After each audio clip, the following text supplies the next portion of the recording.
Pagājušajās brīvdienās no 5. līdz 7. februārim Rīgā norisinājās ikgadējā turisma izstāde Gada tirgus Baltūr 2016, kurā varēja iepazīties ar vairāk nekā 470 standiem, kurus piedāvāja 850 turisma uzņēmumi no 40 pasaules valstīm. Jau vairākus gadus Rēzekne šajā izstādē ir pārstāvēta atsevišķā standā, un katru gadu apmeklētāji var saņemt jaunāko informāciju par mūsu pilsētu, ievērojamām vietām un kultūras pasākumiem tajā. Ko tad šogad piedāvāja Rēzekne potenciālajiem turistiem? Mums šodien pastāstīs Rēzeknes pilsētas turisma attīstības centra vadītāja Jeļena Kijaško. Rēzekne piedalījies ar savu standu jau 3. gadu pēc kārtas. Tas nozīmē atsevišķi, jo visi pārējie novadi, Latgales novadi piedalās arī Latgales kopējā stenda, bet mums bija vēl izdevīgākas pozīcijas, jo mūsu informācija tā teikt dubultojas, jo Rēzekne un Rēzeknes novads tika pārstāvēts Latgales stenda, un plus atsevišķi Rēzekne kā pilsēta tika pārstāvēta arī ar savu atsevišķo stendu. Kas bija patīkami? Uzreiz varu pateikt, ka viss piepildījās, visas mūsu ieceres, un tiešām bija prieks, ka interese bija liela.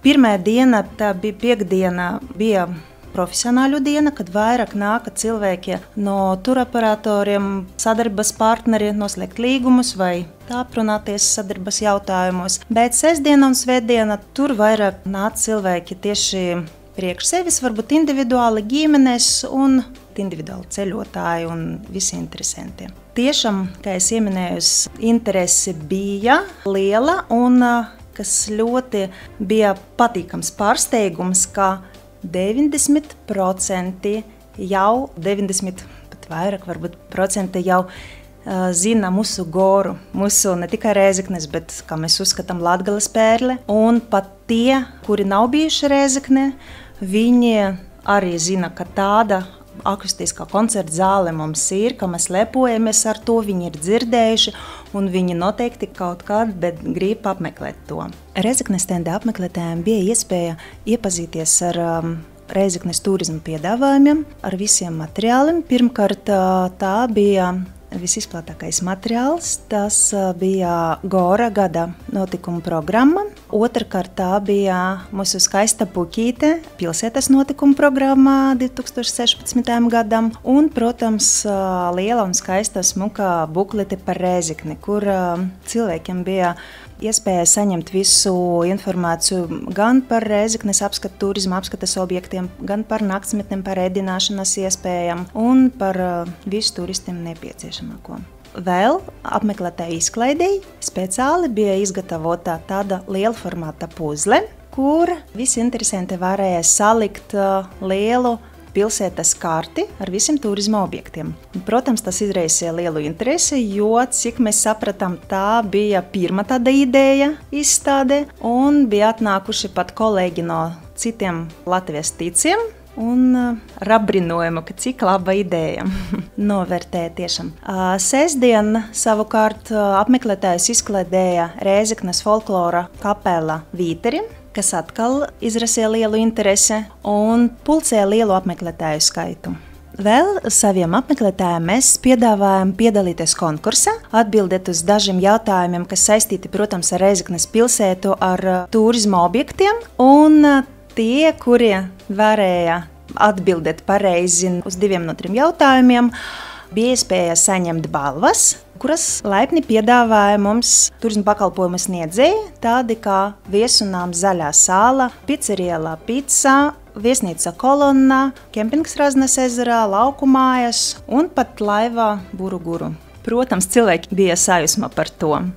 Uzreiz varu pateikt tā, ka mēs ar kolēģiem apkopojam to kopējo mūsu novērojumus par apmeklētājiem un par viņu interesi. Un aptuveni sanāca tā, ka 60% apmeklētāji ir bijuši jau Rēzekne, bet varbūt puse no tām senais laikos, kad varbūt 20 gadus atpakaļ, daļa no tiem varbūt nesen vai brauc regulāri, bet visu noteikti no tiem, kuri ir bijuši Rēzekne, noteikti zināja par Goru, bet maz ir bijuši Gora. Bet pat, kā es jau iepriekš ieminēju, 90% no visiem apmeklētājiem ir dzirdējuši par Goru. Tad pat tie, kuri nav bijuši, viņi vai nu grib, vai nu jau zina, vai nu noteikti informācija, tā kā reklāma strādā.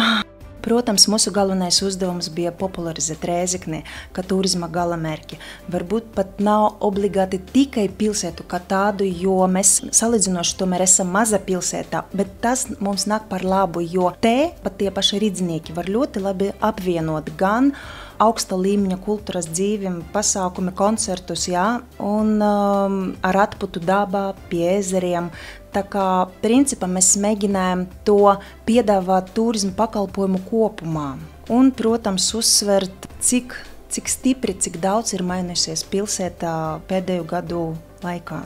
Šī izstāde bija ļoti izdevīga arī, jo mēs vienojamies ar viens no tādiem ieguvumiem, Mēs vienojamies ar Vēlo turisma asociāciju par jauna maršruta izveidi un tika noteikti jau, tā teikt, posmi un sadarbības, kādā veidā mēs pirmkārt apvienosimies ar citiem novadiem un tad jau izveidosim to velo maršrutu, kurš tiks lielo velo maršrutu Latvijas kartē.